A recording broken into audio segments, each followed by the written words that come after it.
You're listening to Threads Radio. I'm Luke Fraser, and this is The Tonic.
I opened an episode of this show, a couple of years back, I think, with a piece by James Weeks called Summer.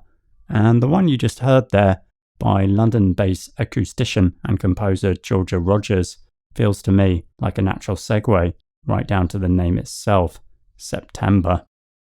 It's taken from her recently released album of the same name and features 8 different chamber works of hers that reflect her compositional interests in counting, repetitive processes, and group listening.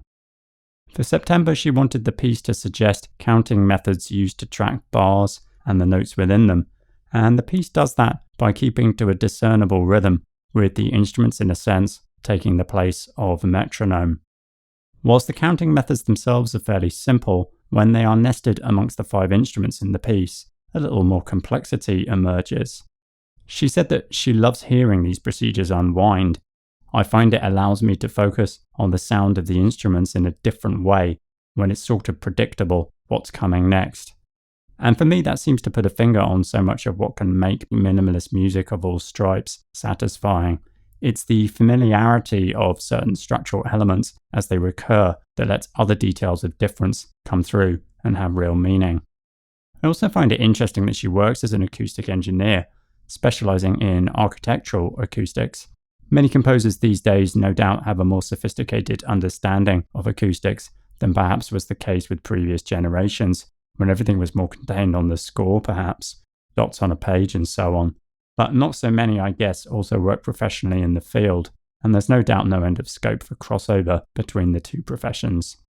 That was performed by Apartment House. They are Mira Benjamin, violin, Bridget Carey, viola, Anton Lukovici, cello, Mark Knoop, piano, and Simon Limbrick, percussion. And the album, September, was released on Another Timbre in 2021.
That's the sound, and then not quite, of La Serenissima, aka the Floating City, and a dozen other sobriquets for Veneto's fabled capital, in Natasha Barrett's Impossible Moments from Venice 2, the opening track from her recently released album Reconfiguring the Landscape, just put out on the UK label Persistence of Sound. The 5 pieces on it originate in a series of site-specific projects in Venice, Graz, Oslo, and a Norwegian fjord, each of which sought to capture, engage with, and reflect back their respective environmental contexts. And they explore ways in which the listener's perception of surroundings can be focused, highlighted, and altered. What you hear on the album are in effect remixes of these projects, composed from the installation recordings, with the intention to capture the immersive personal listening experience of being there for real. But they're real and also hyper-real, because although relaying specific placescapes, Venice in this case with its church bells, children's voices, and seagull cries, we're not hearing straight field recordings, but rather sounds that have been rearranged, layered, and subtly morphed in order to create the pieces you hear. Listen carefully, and those bells are protracted and smudged, the birdsong altered until it becomes something slightly uncanny. A couple of further listens also brought home to me that it's just got a brilliantly well-conceived structure, ebbing and flowing at what feel like just the right times. Definitely one to listen to under headphones for full immersion. It's both brilliantly recorded and evocative of worlds both real and somewhat beyond, in a manner that reminds me of Chris Watson's seminal El Tren Fantasma that I featured a few shows back, with both of them working so well as records in their own right, so much more than simply a document of an installation. It's a really fascinating medium that I'd love to see more exploration of.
the sound of the Baroque, or some lost folk form perhaps, refracted there through the writing of John Lely.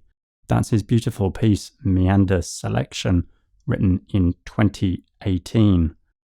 London-based, he's also the co-curator of the concert series Music We'd Like to Hear.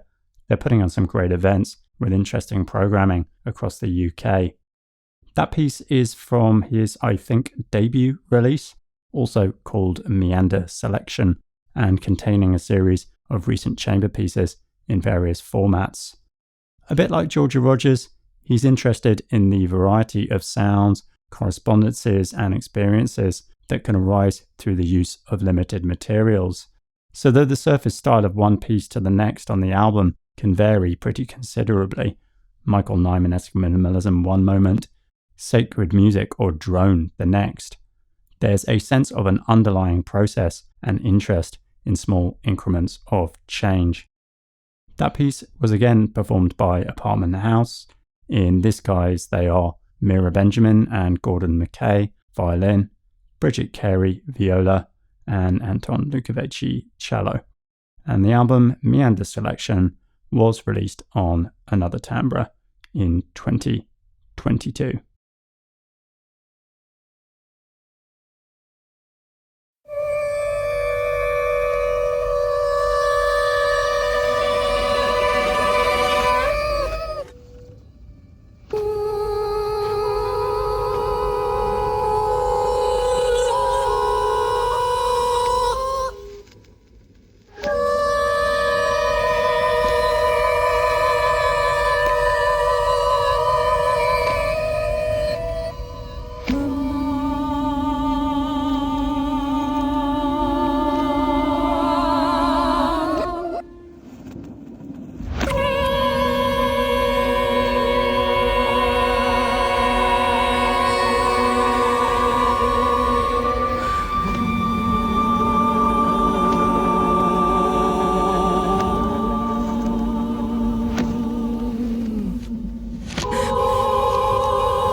the macabre imagination there of Marcus Fellstrom, who sadly died back in 2017 at the age of only 37.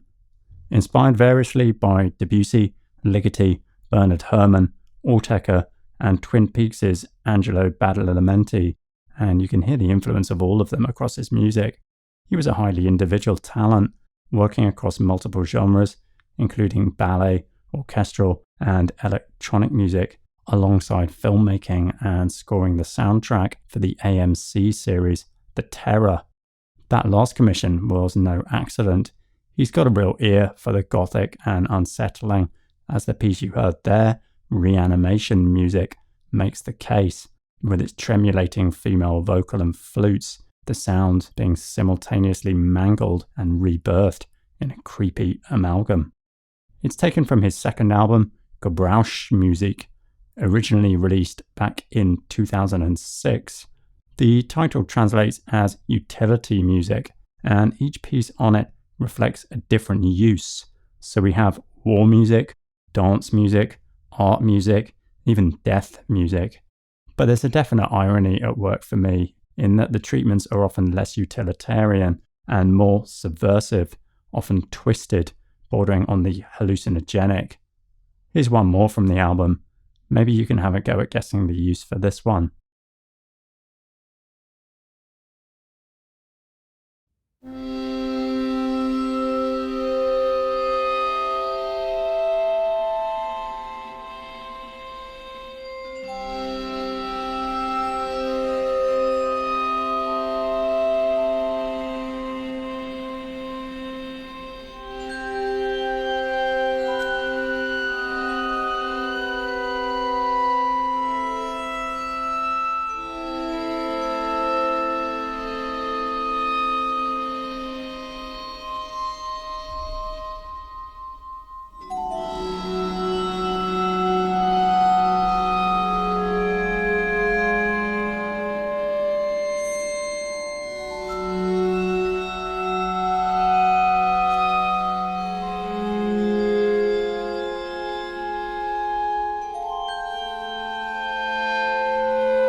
A moment out from the freakery and horror, but it is still pretty creepy.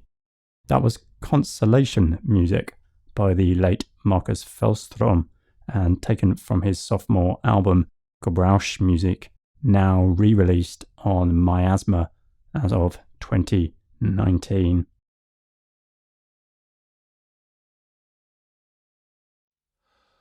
Letting 100 flowers blossom,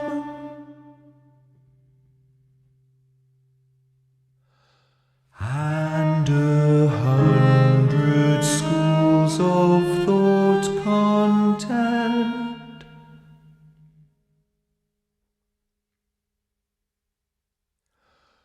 is the policy for promoting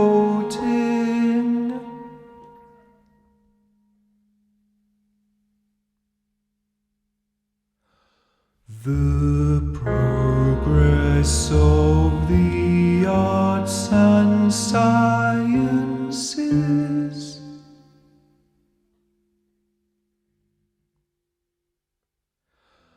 and a flourishing socialist culture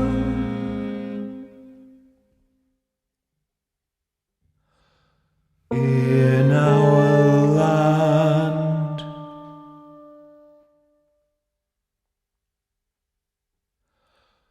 Different forms and styles in art should develop freely.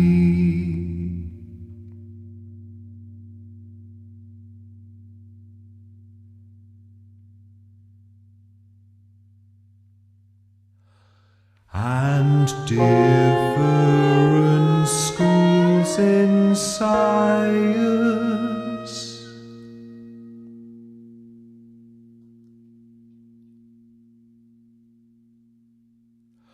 should contend freely.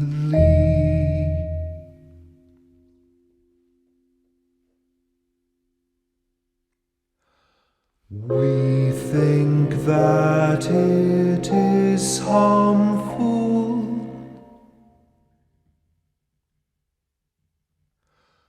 to the growth of art and science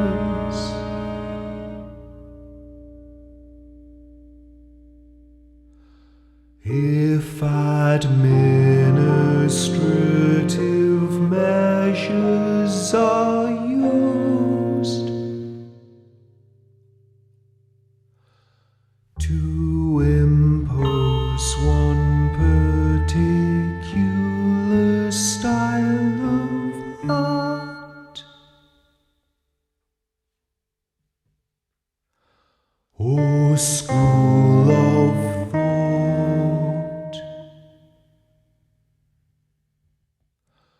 and to ban another,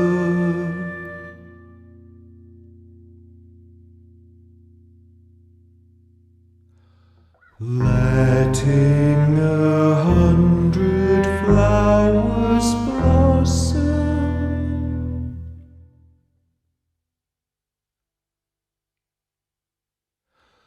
and 100 schools of thought contend,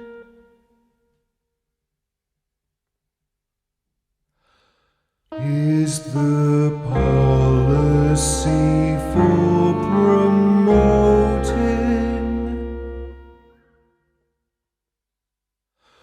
the progress of the arts and sciences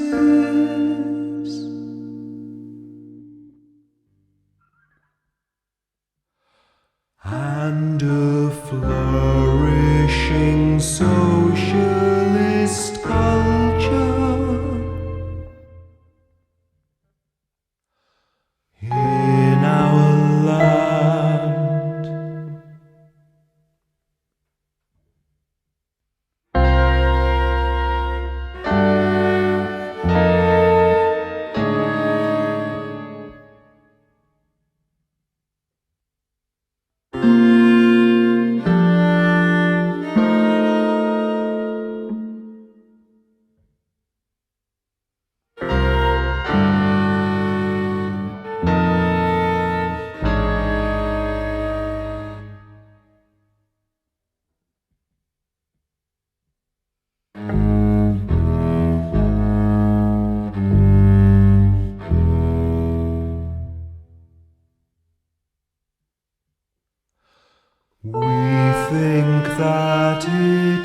is harmful to the growth of art and science.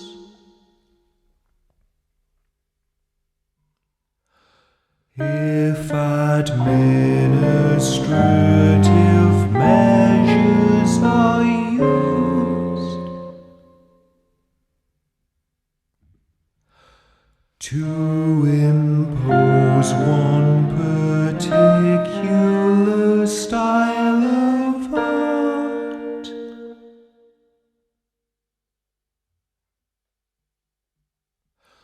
or school of thought, and to ban another, letting 100 flowers blossom,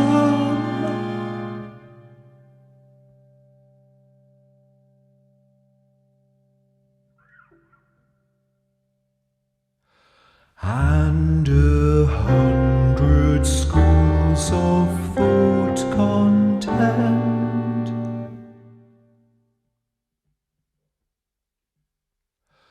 is the policy for promoting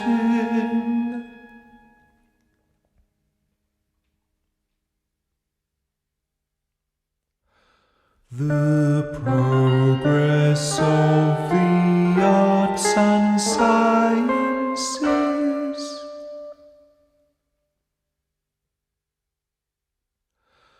and a flourishing socialist culture,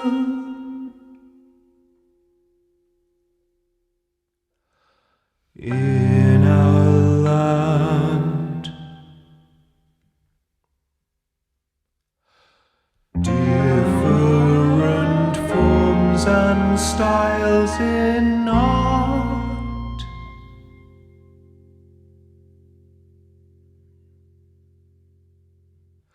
should develop freely,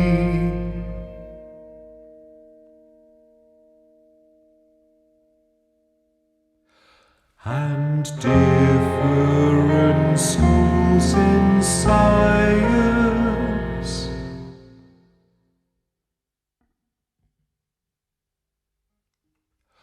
should contend freely.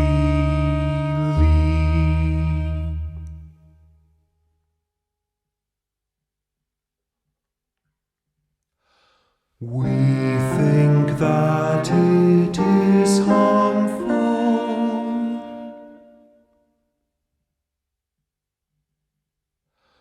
to the growth of art and science,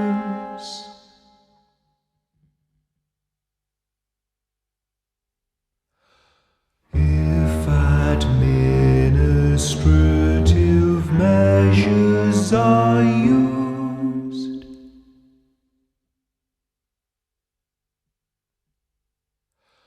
to impose one particular style of art,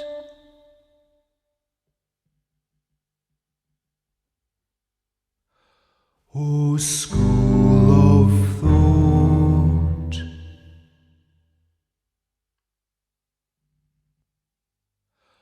and to ban another,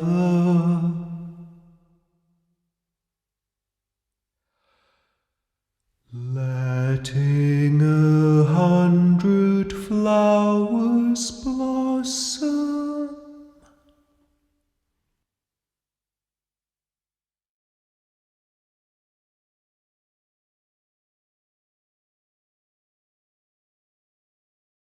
The not slightly surreal and deadpan reimagining of the 100 Flowers campaign there in 2011's Ex-Chairman Mao's by British composer Leo Chadbourne, who often goes by his stage name Simon Bookish, and who works variously across classical, experimental, and popular music. He's got some really interesting previous releases under both names. In particular for me, 2020's The Subject, The Object, which contains two remarkable pieces cut to exactly 20 minutes each that I didn't quite have time to fit into this show. Anyway, the one you heard there is from his most recent release under his own name, 2021's Slower Talker, which showcases his appetite for text setting. A list of 70 moth species on one piece, topographical features around Freezy Water, North London, and a stream of consciousness on the chemical elements of various perfumes on two others. Those texts are set against mostly minimal music with pianos, strings, and not a few moments of silence, making for these strange songs which seem to delight in creating new synthetic meanings between music and speech. I like that piece in particular, I think, because it seems a bit less like a page torn from an encyclopedia and a bit more like an ironic take on an actual event. The seeming liberalisation of the 100 Flowers campaign, in which the opening up by Mao's Communist Party to public discussion, even criticism of itself in 1957, was quickly followed with an authoritarian crackdown known as the Anti-Rightist campaign. There seems to be a bit of irony, even absurdity to these events to me, and I love the moments in this piece when it seems to make that hint, such as when the harmonies sour or slightly the wrong quote-unquote notes are used.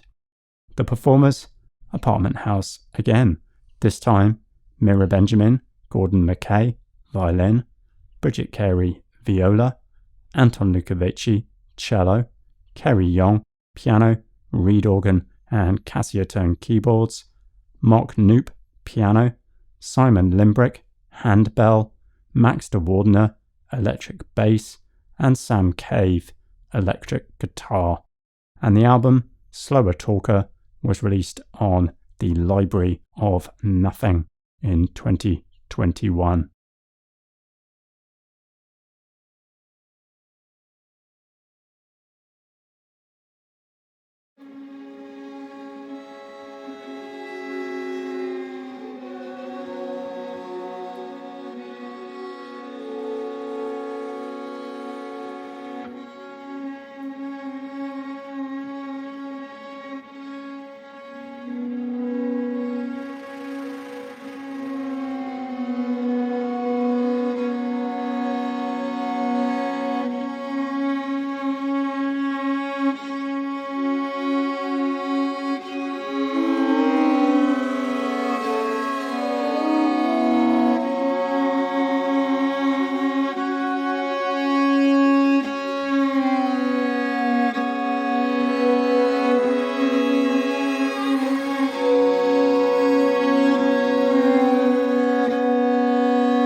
some gorgeously finely wrought chamber music from Stockholm-based Lo Christensen, a sound artist and composer who is being closely associated with Damka Palette, a collective of musicians who highlight and perform music by composers who define themselves as either female or transgender. You heard there the final two pieces, Melonroom 3. Melonroom translates roughly as gap or space, and simply 5 from a series numbered 1 to 5 from their debut album Fernimelse, released earlier this year on the experimental label X Cathedral. Fernimelse translates doubly as both sensations and perceptions, and the pieces on the album investigate the use of silence as a means to punctuate the otherwise sparsely written notes. It was written for the somewhat unorthodox combination of alto flute and 2 Baroque violas, performed respectively there by Raquel Emily Emma Helen Poulsen, Elijah Morgan, and Tove Bagger, and was developed alongside them through collective exercises and experimentation, partly as a means to challenge and unlearn the bodily and musical expectations associated with traditional performance techniques. The score also includes instructions for the players to focus on the rhythm and strength of their breathing patterns by observing the breath's natural dynamic swells and accents. The collective observation of breath changes the mental state of each musician in a way that then colours the character and timing of the music. What comes from this is of a somber, intimate character, but it's full of tiny nuances, flutters, and pitch slides, with the players coming together and moving apart periodically in a way that really draws you in. Recommended in total, that album.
That whole record has got a really unique sound that both reflects and belies its production. You heard there the second track, 2, from Anthony Manning's somewhat cult classic, Islets in Pink Propylene. It was his debut album, and it's renowned for its unorthodox method of programming and sequencing. Created entirely on a Roland R8, which is a drum machine rather than a synth per se, it does though offer a pitch shifting function in which the numerical values attached to each sound, ranging from minus to plus 4,800, could effectively be programmed to give a makeshift scale. He'd tap out rhythms in real time using sounds from one of the R8 ROM cards, mostly, according to Manning, the dance card number 10, and he then used the pitch slider in real time to improvise melodies for each voice and later editing each note individually, adjusting its numerical value to the nearest multiple of 400 in order to fit with his scale. Sometime later, he began to note down by hand the structure of the music on graph paper, drawing each piece out using the y-axis for pitch and the x-axis for time, and then sequencing them with the R8's built-in sequencer. It's a somewhat mad and incredibly laborious process. Each of the 5 pieces apparently took weeks to produce, and he's compared it to stop-motion animation. Your days are filled with painfully tiny incremental changes that seem to be getting nowhere, he said, but slowly a shape, a narrative starts to appear. Then all of a sudden, somehow, it's done. After the record was finished, he vowed to never repeat the process again and said that he finally got a chance to sleep again after months of severe sleep deprivation. The title of the album, meanwhile, is a reference to environmental artists Christo and Jean-Claude's 1983 piece Surrounded Islands, which involved islets surrounded in floating sheets of pink propylene plastic. Apparently Anthony Manning happened to read a magazine article about it and found that there was something about a particular set of words within a random sentence that seemed pleasing and somehow appropriate. Islets in pink propylene seemed to make as much sense as anything else, he said. I do like the record. As a historical document and technical feat, it's fascinating, and also as a certain type of mood music. Even if the 5 pieces on the album have a pretty austere quality, and they can sometimes veer into sameness, something maybe to do with the use of the same scale on each of them perhaps. But there's also something really key, I think, in its blurring of the line between pitch and rhythm that was undoubtedly ahead of the curve in terms of the innovation just starting to come down the road in 90s electronic music fields like braindance and so-called IDM. Also, despite Anthony Manning's completely understandable wish to never repeat the process, I think it speaks to the evergreen creative value in hacking bits of musical kit, along with the virtue of sometimes just doing things, well, the really hard way. Islets in Pink Propylene was released on Erdile discs in 1994.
That is the opening movement 1 of Manchester-based composer and conductor Jack Sheen's second release, I think, with the unassuming title of Solo for Cello. It's a roughly 35-minute work of fractured, pointillistic near repetitions, written for and played there by Anton Lukovici, and it features the cello being microtonally retuned and prepared with a heavy metal mute, thinning out its sound by dampening the instrument's natural resonance. Most of it is played using harmonics, achieved via the technique of applying only light rather than full pressure to the string in order to bring out its higher harmonic components rather than the regular fundamental pitch. It gives a sound that is hollow and wispy, but sharp and bright in the higher registers. And with the other hand, the bow is used with an unusually delicate touch, and the piece makes use of a technique called flautando, literally in the manner of a flute, which involves playing over the fingerboard in order to bring out the airy sounds of the bow's hair as it whispers across the strings. Jack Sheen has said that he wanted the cello to sound as distant and liminal as possible, with a lot of bow sound and strange resonances from the harmonics. And he's also recommended listening at low volume and through speakers positioned as far away as feasible in order to give much needed distance where the music is able to occupy physical space. I really like that attention to detail and the sense of a home environment becoming a part of the performance space. It makes listening to recorded music somehow so much more active. That album, Solo for Cello, was put out on the Trilogy tapes earlier this year.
That, for me, is one of those pieces that on first listen just pushes itself straight into your musical memory.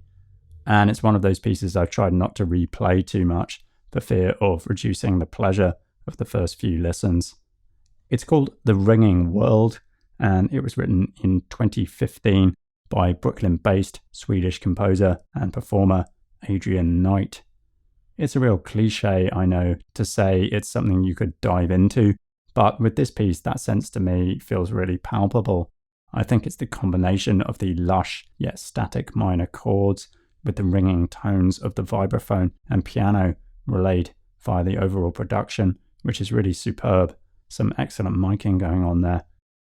Formed of 5 short sections which are strung together into one, it's actually rhythmically palindromic, both as a whole and within each section, albeit with layers of rhythmically looser material floating in between, forming melodies and tensions that are sometimes resolved and sometimes left hanging. Each movement contains subtle changes of what's previously been heard, but in such a way that the surface remains basically unrippled and the harmonic progressions continue intact.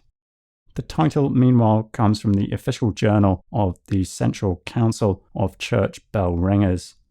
Adrian Knight has said that the plight of the ringers may be lost on the corpses and newborn babies, but it points to the greater power of sound as made manifest by physical struggle or human suffering.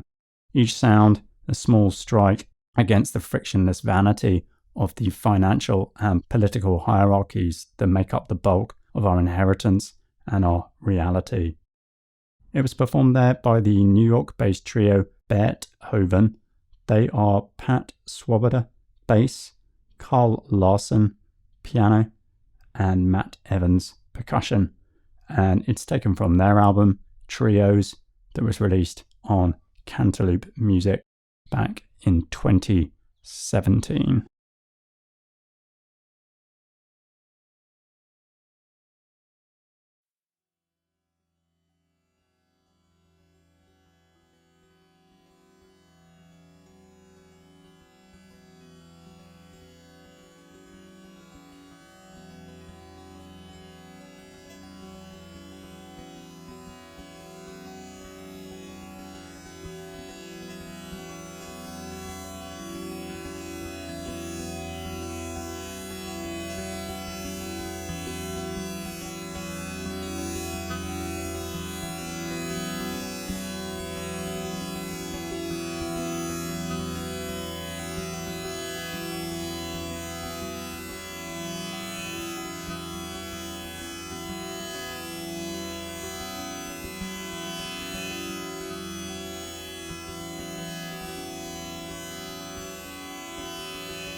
So much as I hate doing fades, sometimes that's all that can be done in order to feature a piece, the one in this case being around 80 minutes long in total.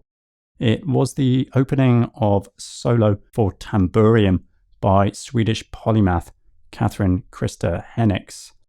Active since the late 60s, she's created a massive and innovative body of work across numerous fields spanning minimal music, computer programming, poetry, sculpture, mathematics, and visual art, pushing the technical and conceptual boundaries of these media towards singular ends.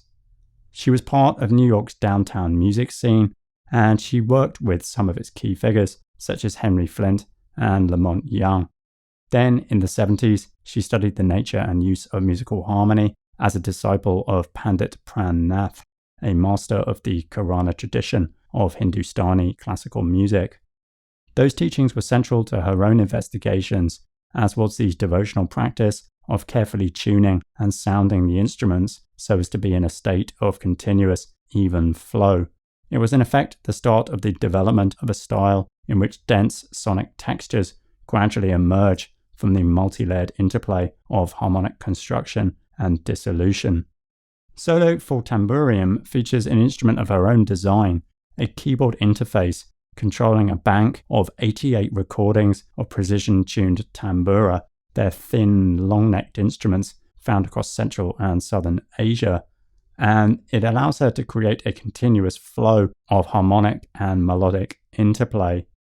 Built up of densely layered textures featuring prominent harmonics or overtones, the effect is something akin to a maze-like sound world that pushes the music and the listener into what Henniks calls divine equilibrium, or a distinctionless state of being. The music here, like with many of her other pieces, uses particular intercolliding modes in a reflection of geographically disparate yet stylistically interconnected worlds of Indian raga, Arabic makam, and the blues, to name three. It's meditative music designed to provoke altered states of thinking and being, but within that meditation is an almost blistering psychedelic degree of activity and microdetail, with dense clouds and swirls of rhythm, melody, and harmony being conjured up through the performance. Another one for a deep listen, and watch out for a live performance, as she's been doing a few recently, I think. I imagine that'd be something pretty amazing to behold in a live setting. The album Solo for Tamburium was just released earlier this year on Blank Forms. That's just about it for another episode. The Tonic will be back either in late December or in January. As ever, you can check the show's Instagram page for confirmation of the date, _tonic_, and drop me a message at any point via Instagram or thetonic.online, where you can find access to all previous episodes of the show and an archive of the artists and recordings featured. Thanks to everyone at Threads, to Gabe, to Rosie, Lee, Freddie, and the whole crew. I'm Luke Fraser. Thanks for listening.